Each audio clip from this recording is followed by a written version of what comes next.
اس کے بعد دونوں نے لڑائی شروع کر دی. مجزر نے مجبوراً اسے بھی قتل کر دیا. مکے کے اندر جاہلیت کے زمانے سے عبد الرحمن بن عوف رضی اللہ عنہ اور امیہ بن خلف میں باہم دوستی تھی. جنگ بدر کے روز امیہ اپنے لڑکے علی کا ہاتھ پکڑے کھڑا تھا کہ اتنے میں ادھر سے عبد الرحمن بن عوف کا گزر ہوا. وہ دشمن سے کچھ زرہیں چھین کر لادے لیے جا رہے تھے. امیہ نے انہیں دیکھ کر کہا، کیا تمہیں میری ضرورت ہے؟ میں تمہاری ان زرہوں سے بہتر ہوں. آج جیسا منظر تو میں نے دیکھا ہی نہیں. کیا تمہیں دودھ کی حاجت نہیں؟ مطلب یہ تھا کہ جو مجھے قید کرے گا میں اسے فدیے میں خوب ددھیل اونٹنیاں دوں گا. یہ سن کر عبد الرحمن بن عوف رضی اللہ عنہ نے زرہیں پھینک دی اور دونوں کو گرفتار کر کے آگے بڑھے. عبد الرحمن بن عوف رضی اللہ عنہ کہتے ہیں کہ میں امیہ اور اس کے بیٹے کے درمیان چل رہا تھا کہ امیہ نے پوچھا، آپ لوگوں میں کون سا آدمی تھا جو اپنے سینے پر شتر مرغ کا پر لگائے ہوئے تھا؟ میں نے کہا وہ حمزہ بن عبد المطلب رضی اللہ عنہ تھے. امیہ نے کہا یہی شخص ہے جس نے ہمارے اندر تباہی مچا رکھی تھی. سیدنا عبد الرحمن رضی اللہ عنہ کہتے ہیں کہ واللہ میں ان دونوں کو لیے جا رہا تھا کہ اچانک بلال رضی اللہ عنہ نے امیہ کو میرے ساتھ دیکھ لیا تو انہوں نے کہا، او ہو کفار کا سرغنہ امیہ بن خلف، اب یا تو میں بچوں گا یا یہ بچے گا. میں نے کہا اے بلال رضی اللہ عنہ یہ میرا قیدی ہے. انہوں نے کہا اب یا تو میں رہوں گا یا یہ رہے گا. پھر نہایت بلند آواز سے پکارا، اے اللہ کے مددگارو، یہ رہا کفار کا سرغنہ امیہ بن خلف، اب یا تو میں رہوں گا یا یہ رہے گا. عبد الرحمن بن عوف رضی اللہ عنہ کہتے ہیں کہ اتنے میں لوگوں نے ہمیں گھیرے میں لے لیا. میں ان کا بچاؤ کر رہا تھا مگر ایک آدمی نے تلوار سے اس کے بیٹے کے پاؤں پر ضرب لگائی اور وہ وہیں گر گیا. ادھر امیہ نے اتنے زور سے چیخ ماری کہ میں نے ویسی چیخ کبھی سنی ہی نہ تھی. میں نے کہا نکل بھاگو، مگر آج بھاگنے کی گنجائش نہیں. اللہ کی قسم میں تمہارے کچھ کام نہیں آ سکتا.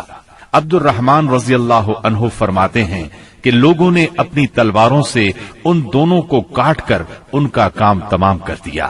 اس کے بعد عبد الرحمن بن عوف رضی اللہ عنہ کہا کرتے تھے، اللہ بلال رضی اللہ عنہ پر رحم کرے، میری زرہیں بھی گئیں اور میرے قیدی کے بارے میں مجھے تڑپا بھی دیا. سیدنا عمر بن خطاب رضی اللہ عنہ نے اپنے ماموں عاص بن ہشام بن مغیرہ کو قتل کیا. سیدنا ابو بکر صدیق رضی اللہ عنہ نے اپنے بیٹے عبد الرحمن کو جو اس وقت مشرکین کے ہمراہ تھے پکار کر کہا، او خبیث میرا مال کہاں ہے؟ عبد الرحمن نے جواب میں ایک شعر کہا جس کا ترجمہ یوں ہے، ہتھیار تیز رو گھوڑے اور اس تلوار کے سوا کچھ باقی نہیں جو بڑھاپے کی گمراہی کا خاتمہ کرتی ہے. جس وقت مسلمانوں نے مشرکین کی گرفتاری شروع کی، رسول اللہ صلی اللہ علیہ وسلم چھپر میں تشریف فرما تھے اور سعد بن معاذ رضی اللہ عنہ تلوار حمائل کیے دروازے پر پہرا دے رہے تھے. رسول اللہ صلی اللہ علیہ وسلم نے دیکھا کہ سعد رضی اللہ عنہ کے چہرے پر لوگوں کی اس حرکت کا ناگوار اثر پڑ رہا ہے. آپ نے فرمایا، اے سعد، ایسا محسوس ہوتا ہے کہ تم کو مسلمانوں کا یہ کام ناگوار ہے. انہوں نے کہا، جی ہاں اللہ کی قسم، اے اللہ کے رسول، یہ اہل شرک کے ساتھ پہلا معرکہ ہے جس کا موقع اللہ نے ہمیں فراہم کیا ہے. اس لیے اہل شرک کو باقی چھوڑنے کی بجائے مجھے یہ بات زیادہ پسند ہے کہ انہیں خوب قتل کیا جائے اور اچھی طرح کچل دیا جائے. اس جنگ میں عکاشہ بن محسن اسدی رضی اللہ عنہ کی تلوار ٹوٹ گئی. وہ رسول اللہ صلی اللہ علیہ وسلم کی خدمت میں حاضر ہوئے. آپ نے انہیں ایک چھڑی تھما دی اور فرمایا، عکاشہ اسی سے لڑائی کرو. عکاشہ نے اسے رسول اللہ صلی اللہ علیہ وسلم سے لے کر ہلایا تو وہ ایک لمبی مضبوط اور چمچم کرتی ہوئی سفید تلوار میں تبدیل ہو گئی. پھر انہوں نے اسی سے لڑائی کی یہاں تک کہ اللہ نے مسلمانوں کو فتح نصیب فرمائی. اس تلوار کا نام اون یعنی مدد رکھا گیا تھا. یہ تلوار مستقلاً عکاشہ رضی اللہ عنہ کے پاس رہی اور وہ اسی کو لڑائیوں میں استعمال کرتے رہے یہاں تک کہ دور صدیقی میں مرتدین کے خلاف جنگ کرتے ہوئے شہید ہو گئے. اس وقت بھی یہ تلوار ان کے پاس ہی تھی. خاتمہ جنگ کے بعد مصعب بن عمیر ابدری رضی اللہ عنہ اپنے بھائی ابو عزیز عمیر ابدری کے پاس سے گزرے۔ ابو عزیز نے مسلمانوں کے خلاف جنگ لڑی تھی اور اس وقت ایک انصاری صحابی اس کا ہاتھ باندھ رہے تھے۔ مصعب نے اس انصاری سے کہا، اس شخص کے ذریعے اپنے ہاتھ مضبوط کرنا، اس کی ماں بڑی مالدار ہے، وہ غالباً تمہیں اچھا فدیہ دے گی۔ اس پر ابو عزیز نے اپنے بھائی مصعب رضی اللہ عنہ سے کہا، کیا میرے بارے میں تمہاری یہی وصیت ہے؟ مصعب رضی اللہ عنہ نے فرمایا، ہاں، تمہاری بجائے یہ انصاری میرا بھائی ہے۔ جب مشرکین کی لاشوں کو کنویں میں ڈالنے کا حکم دیا گیا اور عتبہ بن ربیعہ کو کنویں کی طرف گھسیٹ کر لے جایا جانے لگا تو رسول اللہ صلی اللہ علیہ وسلم نے اس کے صاحبزادے ابو حذیفہ رضی اللہ عنہ کے چہرے پر نظر ڈالی، دیکھا تو غمزدہ تھے، چہرہ بدلا ہوا تھا۔ آپ صلی اللہ علیہ وسلم نے فرمایا، ابو حذیفہ، غالباً اپنے والد کے سلسلے میں تمہارے دل کے اندر کچھ احساسات ہیں۔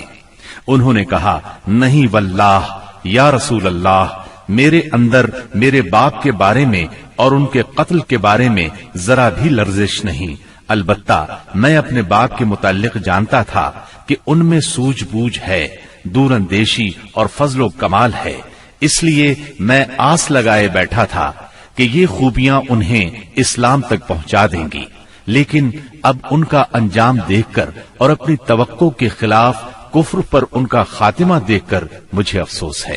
اس پر رسول اللہ صلی اللہ علیہ وسلم نے سیدنا ابو حذیفہ رضی اللہ عنہ کے حق میں دعائے خیر فرمائی اور ان سے بھلی بات کہی۔ آخر کار اسلام نے کفر پر فتح پائی۔ اس غزوہ بدر میں قریش کا سردار ابو جہل بھی مارا گیا۔ یہ وہی ابو جہل تھا جس نے نبی کریم صلی اللہ علیہ وسلم اور مسلمانوں پر ظلم و ستم کے پہاڑ توڑے تھے۔ 70 کافر موت کے گھاٹ اترے، 70 ہی گرفتار ہوئے، باقی دم دبا کر بھاگ نکلے۔ مسلمانوں میں صرف 14 شہید ہوئے، ان میں 6 مہاجر اور 8 انصاری تھے۔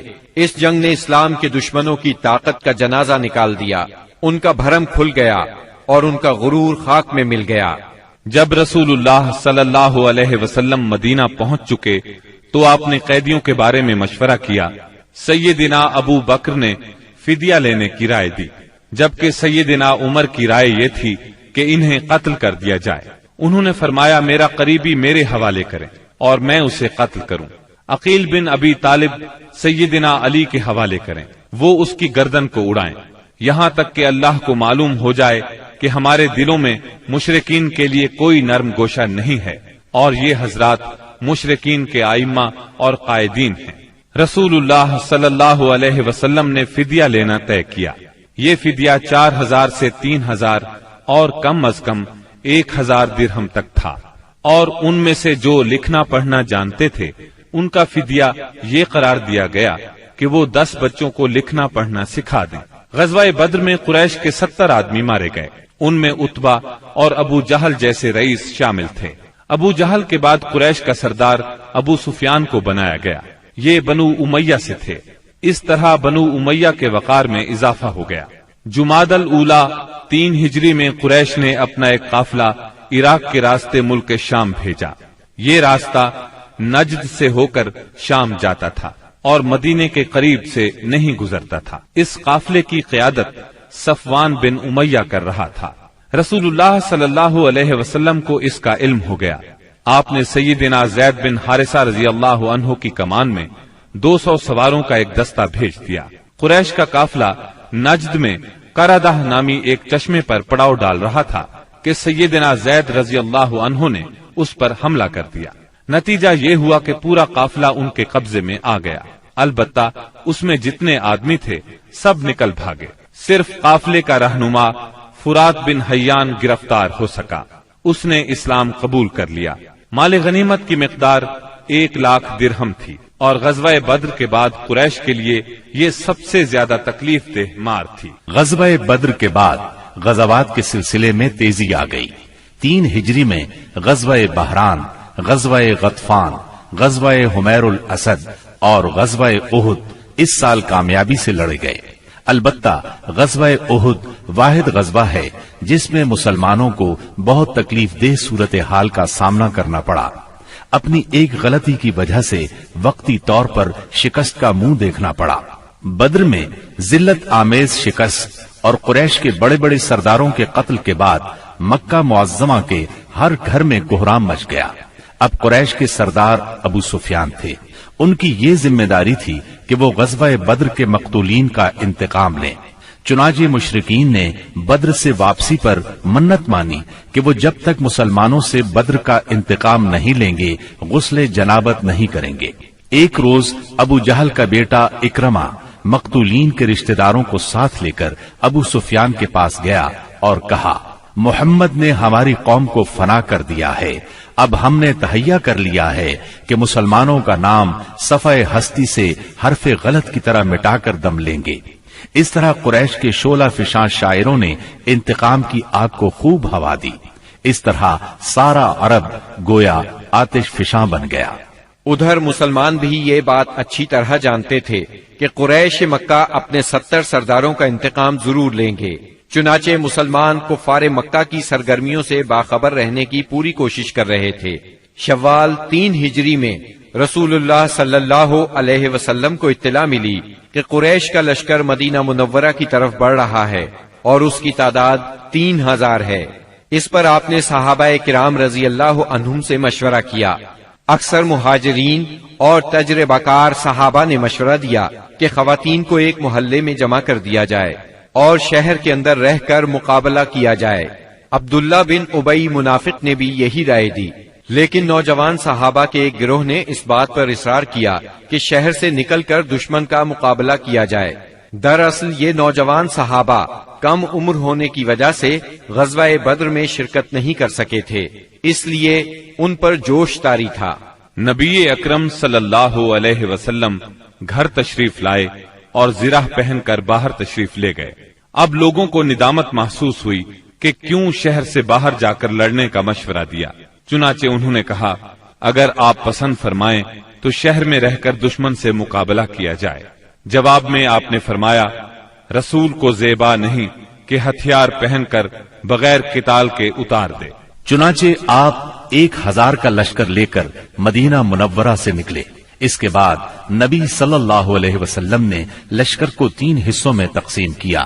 مہاجرین کا دستہ، اس کا پرچم سیدنا مصعب بن عمیر رضی اللہ عنہ کو عطا کیا۔ قبیلہ اوس کا دستہ، اس کا علم اسید بن حزیر رضی اللہ عنہ کو عطا فرمایا۔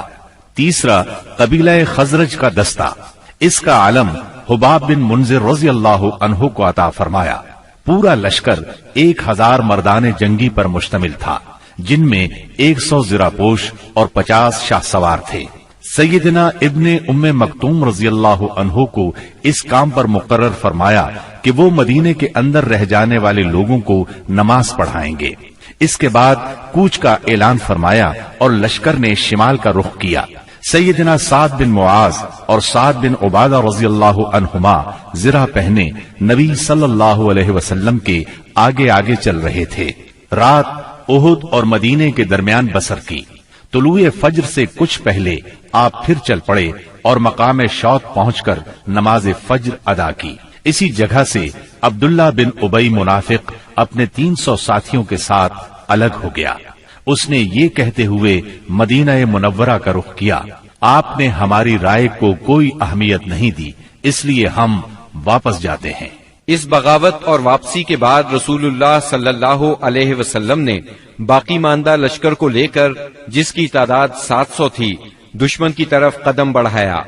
دشمن کا پڑاؤ آپ کے اور احد کے درمیان کئی سمت سے حائل تھا، اس لیے آپ نے دریافت کیا کہ کوئی آدمی ہے جو ہمیں دشمن کے پاس سے گزرے بغیر کسی قریبی راستے سے لے چلے۔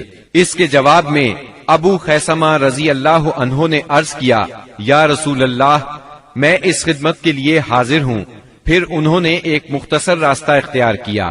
وہاں پہنچ کر نبی کریم صلی اللہ علیہ وسلم نے آگے بڑھ کر وادی کے آخری سرے پر واقع احد پہاڑ کی گھاٹی میں نزول فرمایا اور وہیں اپنے لشکر کا کیمپ لگوایا۔ سامنے مدینہ تھا اور پیچھے احد کا پہاڑ۔ اس طرح دشمن کا لشکر مسلمانوں اور مدینے کے درمیان حد فاصل بن گیا۔ یہاں پہنچ کر رسول اللہ صلی اللہ علیہ وسلم نے لشکر کی ترتیب و تنظیم قائم کی اور جنگی نقطۂ نظر سے اسے کئی صفوں میں تقسیم فرمایا۔ ان کی کمان سیدنا عبداللہ بن جبیر بن نعمان رضی اللہ عنہ کے سپرد کی اور انہیں وادی کنات کے جنوبی کنارے پر واقع ایک چھوٹی سی پہاڑی پر جو اسلامی لشکر کے کیمپ سے کوئی 150 میٹر جنوب مشرق میں واقع ہے اور اب جبل رومات کے نام سے مشہور ہے تعینات فرمایا اور انہیں ہدایات دیتے ہوئے فرمایا، اگر تم لوگ دیکھو کہ ہمیں پرندے اچک رہے ہیں تو بھی اپنی جگہ نہ چھوڑنا یہاں تک کہ میں بلا بھیجوں، اور اگر تم دیکھو کہ ہم نے قوم کو شکست دی ہے اور انہیں کچل دیا ہے تو بھی اپنی جگہ نہ چھوڑنا یہاں تک کہ میں بلا بھیجوں۔ باقی لشکر کی ترتیب یہ تھی، دائیں جانب والے لشکر پر سیدنا منذر بن عمرو مقرر تھے اور بائیں جانب والے لشکر پر زبیر بن عوام اور ان کا معاون سیدنا مقداد بن اسود کو بنایا گیا۔ سیدنا زبیر کو یہ مہم بھی سونپی گئی کہ وہ خالد بن ولید کے شاہ سواروں کی راہ روکے رکھیں۔ اس ترتیب کے علاوہ صف کے اگلے حصے میں ایسے ممتاز اور منتخب بہادر مسلمان رکھے گئے جن کی جانبازی اور دلیری کا شہرہ تھا اور جنہیں ہزاروں کے برابر مانا جاتا تھا۔ یہ منصوبہ بڑی باریکی اور حکمت پر مبنی تھا، جس سے نبی کریم صلی اللہ علیہ وسلم کی فوجی قیادت کی عبقریت کا پتہ چلتا ہے اور ثابت ہوتا ہے کہ کوئی کمانڈر کیسا ہی بالیاقت کیوں نہ ہو، آپ سے زیادہ باریک اور باحکمت منصوبہ تیار نہیں کر سکتا۔ یہ تھی نبی کریم صلی اللہ علیہ وسلم کی لشکر کی ترتیب و تنظیم جو 7 شوال 3 ہجری کی صبح عمل میں آئی۔ ادھر مشرکین نے بھی صف بندی ہی کے اصول پر اپنے لشکر کو منظم کیا تھا۔ ان کا سپہ سالار ابو سفیان تھا جس نے قلب لشکر میں اپنا مرکز بنایا تھا۔ دائیں جانب خالد بن ولید سالار تھے جو ابھی مشرک تھے، اور بائیں جانب کا سالار اکرمہ بن ابو جہل تھا۔ پیدل فوج کی کمان صفوان بن امیہ کے پاس تھی اور تیر اندازوں پر عبداللہ بن ربیہ مقرر ہوئے۔ جھنڈا بنو عبد الدار کی ایک چھوٹی سی جماعت کے ہاتھ میں تھا۔ اس کے بعد دونوں فریق آمنے سامنے اور قریب آ گئے اور لڑائی کا مرحلہ شروع ہو گیا۔ جنگ کے پہلے مرحلے کی ابتدا مشرکین کے علمبردار طلحہ بن ابی طلحہ سے ہوئی۔ اس نے مسلمانوں کو للکارا۔ اس کی للکار سن کر سیدنا زبیر رضی اللہ عنہ فوراً صف سے نکل کر آگے آئے، اس کے مقابل ہوئے، بڑھ کر ایک بھرپور وار کیا۔ طلحہ فوراً ہی جہنم رسید ہو گیا۔ طلحہ کے گرتے ہی جھنڈا اس کے بھائی عثمان نے اٹھا لیا اور مسلمانوں کو مقابلے کے لیے پکارا۔ اب سیدنا حمزہ رضی اللہ عنہ آگے بڑھے اور عثمان کے کندھے پر اس زور سے تلوار ماری کہ کمر تک اتر گئی۔ اس طرح قریش کے 12 علمبردار یکے بعد دیگرے قتل ہوئے۔ پھر عام لڑائی شروع ہوئی۔ گھمسان کی جنگ چھڑ گئی۔ اس میں مسلمانوں کا پلہ بھاری رہا۔ مشرکین شکست کھا کر بھاگ نکلے۔ انہیں جوش دلانے والی عورتیں بھی بھاگ کھڑی ہوئیں۔ مسلمانوں نے مشرکین کو گھیر لیا، انہیں مارنے لگے، ساتھ ساتھ مال غنیمت لوٹنے لگے۔ ایسے میں درے پر موجود 50 تیر اندازوں سے وہ غلطی ہو گئی جس نے لڑائی کا پانسا پلٹ دیا۔ ہوا یوں کہ نبی اکرم صلی اللہ علیہ وسلم نے ان 50 تیر اندازوں کو یہ ہدایت فرمائی تھی کہ اس درے کو کسی حال میں نہ چھوڑنا، لیکن جب مسلمانوں کو کامیابی ہوئی، کافر بھاگنے لگے اور مسلمان انہیں مارنے کاٹنے کے ساتھ ساتھ مال غنیمت بھی لوٹنے لگے، تو انہوں نے بھی درہ چھوڑ دیا اور مال غنیمت لوٹنے کے لیے دوڑ پڑے۔ تیر اندازوں کے سردار سیدنا عبداللہ بن جبیر رضی اللہ عنہ نے انہیں روکنے کی کوشش کی، لیکن وہ مال غنیمت کی طرف متوجہ ہو گئے۔ قریشی فوج میں خالد بن ولید موجود تھے۔ انہیں اللہ نے غضب کی جنگی مہارت عطا کی تھی۔ انہوں نے اپنی مہارت سے فوراً بھانپ لیا کہ موقع بہت اچھا ہے، مسلمانوں پر اس درے کی طرف سے حملہ کر دینا چاہیے۔ چنانچہ انہوں نے اپنے دستے کو ساتھ لیا اور چکر کاٹ کر درے تک پہنچ گئے۔ وہاں سیدنا عبداللہ بن جبیر رضی اللہ عنہ اور ان کے ساتھیوں کو شہید کر کے یہ لوگ پیچھے کی طرف سے مسلمانوں پر ٹوٹ پڑے۔ اس طرح مسلمان دونوں طرف سے گھیرے میں آ گئے۔ اس طرح 700 مسلمانوں کی فوج اچانک 3000 کے نرغے میں آ گئی۔ زبردست جنگ ہوئی، 70 صحابہ شہید ہو گئے، مسلمان منتشر ہو کر رہ گئے۔ اسلامی فوج کے علم بردار سیدنا مصعب بن عمیر رضی اللہ عنہ کی شکل و صورت رسول اللہ صلی اللہ علیہ وسلم سے بہت ملتی جلتی تھی۔ وہ شہید ہو گئے تو بعض لوگوں نے سمجھا رسول اللہ صلی اللہ علیہ وسلم شہید ہو گئے۔ اس خبر سے اسلامی فوج بد دل ہو گئی، ان میں سراسیمگی پھیل گئی، وہ مایوس ہو گئے، بڑے بڑے بہادروں کی طاقت جواب دے گئی۔ کچھ دیر بعد اتفاق سے کعب بن مالک رضی اللہ عنہ نے رسول اللہ صلی اللہ علیہ وسلم کو دیکھ لیا۔ وہ بلند آواز سے پکارے، مسلمانوں، رسول اللہ صلی اللہ علیہ وسلم زندہ ہے۔ مسلمان اس طرف لپکے اور آپ کو حلقے میں لے لیا۔ لڑائی کے دوران میں ایک پتھر آپ صلی اللہ علیہ وسلم کی پیشانی مبارک پر لگا، اس سے زرہ کی 2 کڑیاں آپ کی پیشانی میں دھس گئیں۔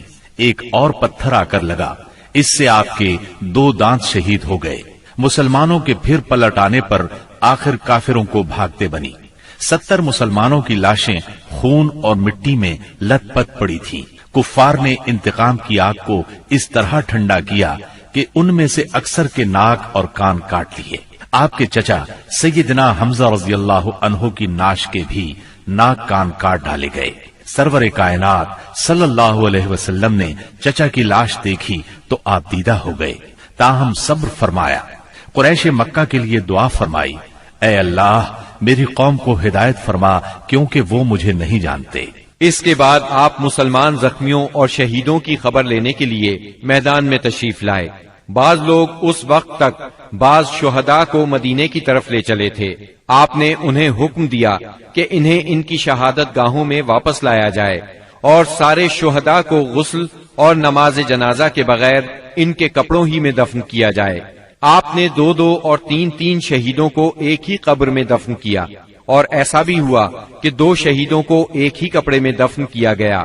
درمیان میں اسخر گھاس ڈال دی گئی۔ لحد میں اس شخص کو آگے کیا جسے قرآن زیادہ یاد تھا۔ آپ نے فرمایا، میں ان لوگوں کے بارے میں قیامت کے دن گواہی دوں گا۔ لوگوں نے سیدنا حنظلہ بن ابی عامر رضی اللہ عنہ کی لاش اس حالت میں پائی کہ وہ زمین سے اوپر اٹھی ہوئی تھی اور اس سے پانی ٹپک رہا تھا۔ رحمت دو عالم صلی اللہ علیہ وسلم نے فرمایا، فرشتے انہیں غسل دے رہے ہیں۔ ان کا واقعہ یہ ہے کہ ان کی نئی شادی ہوئی تھی، بیوی کے ساتھ ہی تھے کہ جنگ کی دعوت کانوں میں پڑی۔ وہ بیوی کو چھوڑ کر سیدھے میدان جنگ میں آ گئے، پھر حالت جنابت ہی میں لڑتے ہوئے شہید ہو گئے۔ چنانچہ فرشتوں نے انہیں غسل دیا، اس لیے انہیں غسیل الملائکہ کہا جاتا ہے۔ سیدنا حمزہ رضی اللہ عنہ کو اتنی چھوٹی چادر میں دفنا دیا گیا کہ اگر سر ڈھانکا جاتا تو پاؤں کھل جاتے تھے اور پاؤں ڈھانکے جاتے تو سر کھل جاتا تھا۔ چنانچہ پاؤں پر اذخر گھاس ڈال دی گئی۔ یہی صورتحال سیدنا مصعب بن عمیر رضی اللہ عنہ کے ساتھ پیش آئی۔ شہداء کے دفن اور ان کے لیے دعا کے بعد نبی اکرم صلی اللہ علیہ وسلم اور صحابہ کرام مدینے کی طرف چلے۔ راستے میں کچھ عورتیں ملی جن کے عزیز شہید ہوئے تھے۔ نبی صلی اللہ علیہ وسلم نے انہیں تسلی دی اور ان کے لیے دعا فرمائی۔ بنو دینار کی ایک خاتون آئی جن کے شوہر، بھائی اور باپ شہید ہو گئے تھے۔ جب انہیں ان کے عزیزوں کی شہادت کی خبر دی گئی تو بولی، رسول اللہ صلی اللہ علیہ وسلم کی کیا خبر ہے؟ انہیں بتایا گیا رسول اللہ صلی اللہ علیہ وسلم خیریت سے ہیں۔ وہ بولی، میں آپ کو دیکھنا چاہتی ہوں۔ لوگوں نے اشارے سے بتایا۔ جب ان کی نظر آپ پر پڑی تو بولی، کل مصیبت بعدک جلل، کہ آپ کے بعد ہر مصیبت ہیچ ہے۔ مدینے پہنچ کر مسلمانوں نے ہنگامی حالت میں رات گزاری۔ جسموں پر زخم ہی زخم تھے، تھکن سے بدن چور چور تھے اور غم و الم کی کیفیت طاری تھی۔ اس کے باوجود وہ مدینے کا پہرا دیتے رہے اور رسول اللہ صلی اللہ علیہ وسلم کی پہرے داری کرتے رہے۔ ادھر رسول اللہ صلی اللہ علیہ وسلم نے محسوس کیا کہ دشمن کی نقل و حرکت پر نظر رکھنا ضروری ہے تاکہ وہ مدینے کا رخ کریں تو ان سے کھلے میدان ہی میں 2 ہاتھ کر لیے جائیں۔ چنانچہ صبح ہوئی تو آپ نے اعلان فرمایا، دشمن سے مقابلے کے لیے چلنا ہے اور صرف وہی آدمی جا سکتا ہے جو احد کی لڑائی میں شریک تھا۔ اس پر لوگوں نے کہا، ہم نے بات سنی اور مانی۔ چنانچہ سب لوگ مدینہ منورہ سے روانہ ہوئے۔ آپ نے 8 میل دور ہمراء الاسد کے مقام پر پہنچ کر پڑاؤ ڈالا۔ ادھر مشرکین نے مدینہ منورہ سے 36 میل دور مقام روحا پر پڑاؤ ڈالا اور مدینے پر دوبارہ چڑھائی کرنے کا مشورہ شروع کر دیا۔ انہیں افسوس اس بات کا تھا کہ انہوں نے ایک بہترین موقع کھو دیا۔ ایسے میں معبد بن ابی معبد خزائی آپ کی خدمت میں حاضر ہوا۔ یہ آپ کے خیر خواہوں میں سے تھا۔ ہمراء الاسد میں آپ کے سامنے پہنچ کر اس نے احد کے واقعے پر تعزیت کی۔ آپ نے اس سے فرمایا، تم جا کر ابو سفیان سے ملو اور اس کی حوصلہ شکنی کرو۔ معبد روحا پہنچا۔ اس وقت تک مشرکین مدینے کی طرف پلٹ پڑنے کا فیصلہ کر چکے تھے۔ معبد نے انہیں بری طرح ڈرایا، کہنے لگا، محمد ایسی جمعیت لے کر نکلے ہیں کہ میں نے ایسی مثال پہلے نہیں دیکھی۔ وہ سب لوگ تمہارے خلاف غصے سے بھرے ہوئے ہیں، بھڑکے ہوئے ہیں۔ ان پر اس قدر جوش طاری ہے کہ میں نے ایسی مثال پہلے کبھی نہیں دیکھی۔ نیز میرا خیال ہے کہ تم کوچ کرنے سے پہلے پہلے اس لشکر کا ہراول دستہ اس ٹیلے کے پیچھے سے نمودار ہوتا ہوا دیکھ لو گے۔